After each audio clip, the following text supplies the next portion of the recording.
Does your cleaning cupboard look like this? Overflowing with 5-liter bottles of cleaning chemicals and single-use plastics? There is a better way to clean.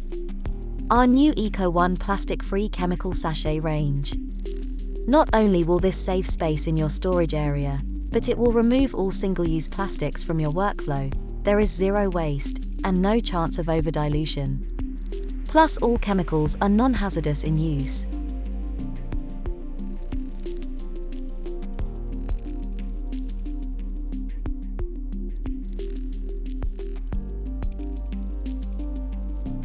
Firstly, fill the empty spray bottle to the line with water.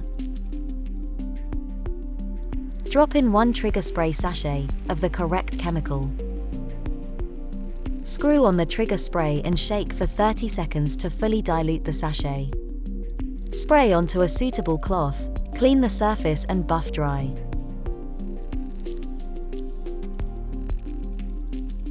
Firstly, fill the 5-liter bucket with either cold or warm water.